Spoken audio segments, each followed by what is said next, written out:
Hello साथीहरु, सर्वप्रथम हाम्रो च्यानलमा तपाईलाई स्वागत छ। जुन प्रिभ्यू भिडियो तपाईले हेरिरहनु भएको छ, यस्तो किसिमको भिडियो टिकटकमा धेरै नै भाइरल भइरहेको छ। त्यसकारणले गर्दाखेरि यदि तपाईहरु पनि यस्तो किसिमको भिडियो बनाएर आफ्नो टिकटकमा अपलोड गर्न चाहनुहुन्छ भने यो भिडियोलाई अन्तिमसम्म हेर्नुहोला। यो भिडियो मार्फत कसरी तपाईले सजिलो तरिकाले यस्तो किसिमको भिडियो बनाएर आफ्नो टिकटकमा अपलोड गर्न सक्नुहुन्छ त्यो कुरा म सिकाउन गइरहेको छु। अहिलेसम्म तपाईहरु हाम्रो च्यानलमा नयाँ हुनुहुन्छ, पहिलो पटक भिजिट गर्दै हुनुहुन्छ भने हाम्रो च्यानललाई सब्स्क्राइब गरेर नजिक रहेको बेल आइकनलाई प्रेस गरेर अल नोटिफिकेसन अन गरिदिनु होला, ताकि आउँदा दिनहरुमा यस्तै किसिमको मैले ट्युटोरियल लिएर आउँछु भने सर्वप्रथम तपाईको मोबाइलमा नोटिफिकेसन बज्नेछ। अब ढिला नगरिकन हामी भिडियोतर्फ जाउँ।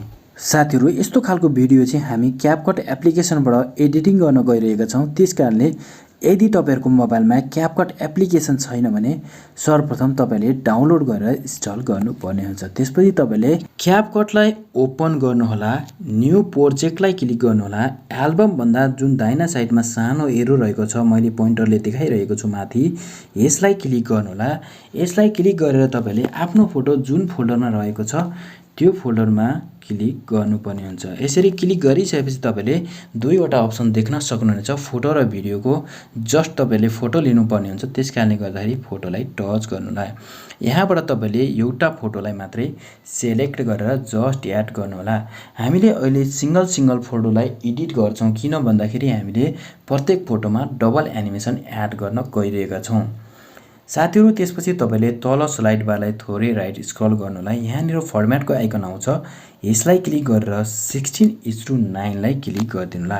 त्यसपछि तपाईले यो फोटोलाई रोटेट गरेर दुईटा फिंगरको सहायताले स्क्रिनमा फिट गरिदिनुहोला। यति गरिसकेपछि अब तपाईले यसको ड्युरेसन मिलाउनु पर्ने हुन्छ। यसको ड्युरेसन मिलाउनको लागि तपाईले मैले यहाँ पोइन्टरले जहाँनिर देखाइरहेको छु यहाँनिरबाट तपाईले फिंगरको सहायताले ड्र्याग गर्नुहोला। यसलाई ड्र्याग गरेर पहिलो फोटोको साइज तपाईले 7.5 सेकेन्डको बनाउनु पर्ने हुन्छ। त्यसको लागि तपाईले जस्ट यहाँ खाली ठाउँबाट थोरै यसरी फोटोलाई क्लोज गर्नुहोला। यति गर्नुभयो भने तपाईलाई फोटो एडिटिङ गर्नको लागि अलि सजिलो हुनेछ। त्यसपछि तपाईले यहाँनिरबाट ड्र्याग गरेर 7.5 सेकेन्डको मात्रै यो फोटोलाई बनाइदिनु होला। यति गरिसकेपछि तपाईले यहाँ एनिमेसनको आइकन तल देख्नु भएको छ, यो आइकनलाई क्लिक गर्नुहोला। यसलाई क्लिक गरेर कम्बोमा जानुहोला।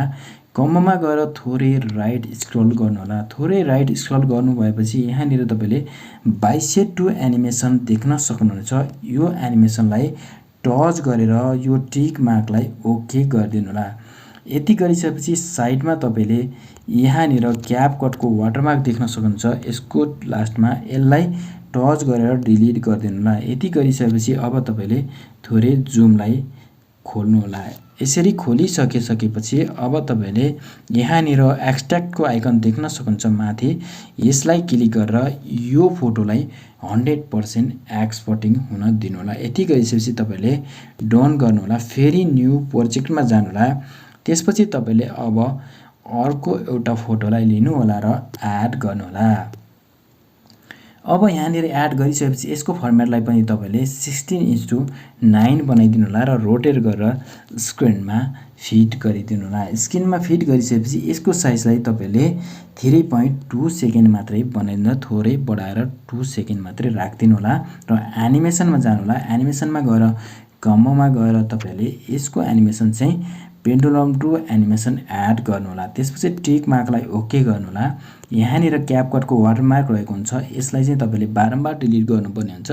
त्यसपछि यो एक्सट्र्याक्टिङको बटमलाई प्रेस गरेर यसलाई पनि एक्सट्र्याक्ट गर्नु होला र डन बटमलाई प्रेस गरेर डन गरिदिनु होला। हामीले दुईवटा फोटोलाई एडिट गरिसकेका छौं। अब फेरि हामी दुईवटा फोटोलाई त्यही तरिकाले न्यू प्रोजेक्टमा गएर अर्को फोटोलाई लिनु होला, एड गर्नु होला र तपाईले यसलाई पनि फर्मेट चेन्ज गर्नुपर्ने छ। फर्मेटमा गएर 16:9 गरिदिनु होला।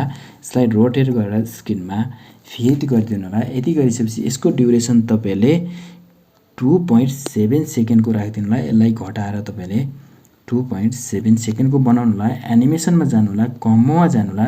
कम्बोमा गएर तपाईँले बाइसेट टु एनिमेसन एड गरेर ट्रिक मार्कलाई ओके गरिदिनु होला। त्यसपछि लास्टमा क्यापकटको वाटरमार्क रहेको हुन्छ, यसलाई सेलेक्ट गरेर डिलिट गरिदिनु होला र यो एक्सपोर्टिङ बटनलाई प्रेस गरेर यो फोटोलाई पनि 100% एक्सपोर्टिङ गरिदिनु होला र डन गर्नु होला। त्यसपछि फेरि न्यू प्रोजेक्टमा जानु होला, लास्टको फोटोलाई एड गर्नु होला। साथीहरू भिडियोलाई बिचमा छोडेर नजानु होला, किन भन्दाखेरि भिडियो बनाउन धेरै नै गाह्रो हुन्छ। त्यस कारणले गर्दाखेरि भिडियोलाई फुल हेरेर तपाईँले सपोर्ट गरिदिनु होला। त्यसपछि तपाईँले फर्मेटको आइकनमा जानु होला, 16:9 लाई सेलेक्ट गरेर यो फोटोलाई पनि तपाईँले रोटेट गरेर स्क्रिनमा फिट गरिदिनु होला। यति गरिसकेपछि तपाईँले फेरि ब्याक जानु होला, ब्याक गरेर फोटोलाई टच गरेर एनिमेसनमा जानु होला र कम्बोमा गएर तपाईँले यो फोटोलाई पनि पेन्डुलम टु एनिमेसन दिनु होला, ट्रिक मार्कलाई ओके गर्नु होला। लास्टमा क्यापकटको वाटरमार्क रहेको हुन्छ, यसलाई डिलिट गरिदिनु होला र यसलाई पनि तपाईँले एक्सपोर्टिङ गर्नुभन्दा पहिला यसको चाहिँ साइज 1.6 सेकेन्डको बनाउनु होला। यति गरिसकेपछि तपाईँले एक्सपोर्टिङको बटनलाई प्रेस गरेर यो फोटोलाई पनि 100% एक्सपोर्टिङ हुन दिनु होला र डन बटनलाई प्रेस गरेर डन गरिदिनु होला। यति गरिसकेपछि अब तपाईँले फेरि न्यू प्रोजेक्टमा जानु होला। न्यू प्रोजेक्टमा गइसकेपछि अब तपाईँले भिडियोमा जानु होला। भिडियोमा यहाँनिर भिडियो रहेको छैन, त्यस कारणले गर्दाखेरि यो एरोलाई तपाईँले क्लिक गर्नु होला। यहाँनिर क्लिक गरेर तपाईँले यो क्यामेराको अप्सनमा रहेको हुन्छ, क्यामेराको अप्सनलाई क्लिक गरिदिनु होला।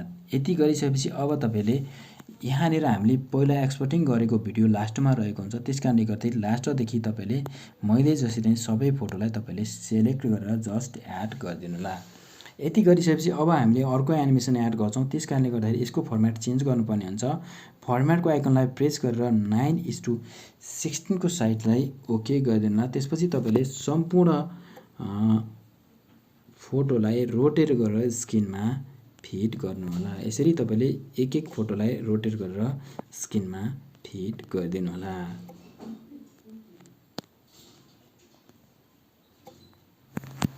अब हामीले यो फोटोहरुमा फेरि एनिमेसन एड गर्नुपर्ने हुन्छ। त्यसको लागि तपाईले यो क्रसरलाई स्टार्टिङ पोइन्टमा लिएर आउनु होला, सुरुको फोटोलाई टच गर्नु होला, एनिमेसनको आइकनलाई क्लिक गर्नु होला, कम्बोको आइकनलाई क्लिक गर्नु होला, थोरै राइट स्क्रल गर्नु होला। यहाँ तपाईले स्विङ इन एनिमेसन देख्न सक्नुहुन्छ अथवा तपाईले जुनसुकै एनिमेसन पनि एड गर्न सक्नुहुनेछ। म अहिले यो स्विङ इन एनिमेसन एड गर्दछु। यति गरेर तपाईले यो टिक मार्क देख्नु भएको छ, यसलाई क्लिक गर्नु होला। त्यसपछि सेकेन्ड फोटोमा जानु होला।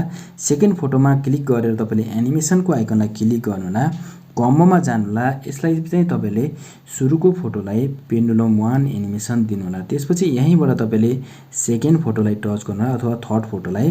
त्यसपछि तपाईले यो पेन्डुलम 2 एनिमेसन एड गर्नु होला। त्यसपछि अर्को फोटोलाई टच गर्नु होला, यसलाई तपाईले पेन्डुलम 1 एनिमेसन एड गर्नु होला। त्यसपछि तपाईले यो टिक मार्कलाई ओके गरिदिनु होला। साथीहरु, यहाँनिर यसो गर्दाखेरि हामीले एउटा लाइन देखिरहेको छौं, यसलाई चाहिँ तपाईले लुकाउनको लागि थोरै जुम गरिदिनु होला। यति गरिसकेपछि तपाईहरुको जुन यो क्रसर बीचमा देखेको थियो हामीले त्यो लुक्नेछ। अरु फोटोहरुमा पनि यस्तो छ भने तपाईले यसलाई पनि जुम गरेर मिलाउन सक्नुहुनेछ। क्रसरलाई तपाईले भिडियोको स्टार्टिङ पोइन्टमै राख्नु होला। यति गरिसकेपछि यहाँनिर तल स्लाइड बारमा इफेक्टको आइकनलाई क्लिक गर्नु होला। त्यसपछि यो भिडियो इफेक्टमा जानु होला। यहाँ गइसकेपछि तपाईले यो पार्टी अथवा भेराइटीको अप्सनमा जानुपर्ने चाहिँ भेराइटीको अप्सन रहेको छ, यसलाई क्लिक गरेर थोरै स्क्रल डाउन गर्नु होला। यहाँनिर तपाईले सर्टरको इफेक्ट देख्न सक्नुहुन्छ, यो सेकेन्ड वाला इफेक्ट, यसलाई सिलेक्ट गरेर जस्ट प्लसको आइकनलाई क्लिक गर्नु होला। त्यसपछि तपाईले यसलाई ड्र्याग गरेर फोटोभरि बनाउनु पर्ने हुन्छ। यति गरिसकेपछि तपाईहरु ब्याक जानु होला। अब कुनै पनि फोटोलाई तपाईले इफेक्ट लाउन चाहनुहुन्छ भने लाउन सक्नुहुन्छ, यदि चाहनुहुन्न भने नलाउँदा पनि ठीक हुन्छ। म चाहिँ अहिले कुनै पनि अर्को फोटोलाई इफेक्ट एड गर्दिन। त्यसपछि तपाईले यो एड अडियोको आइकन देख्न सक्नुहुन्छ, यसलाई क्लिक गर्नु होला। एक्सट्र्याक्टको फोल्डरमा जानु होला। यहाँ गएर तपाईले एल्बमको यो सानो एरोलाई क्लिक गर्नु होला।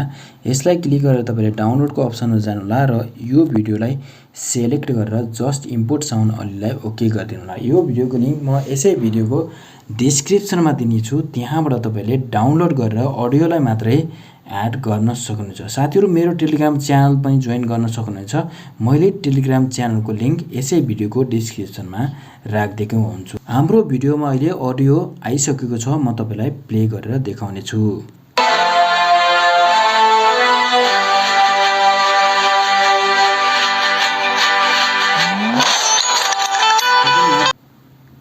त्यसपछि तपाईले यो भिडियोको लास्टमा क्यापकटको वाटरमार्क रहेको हुन्छ यसलाई सेलेक्ट गरेर जस्ट डिलिट गरिदिनु होला र यहाँनिरबाट तपाईले यो भिडियोलाई 100% एक्सपोर्टिङ गरिदिनु होला।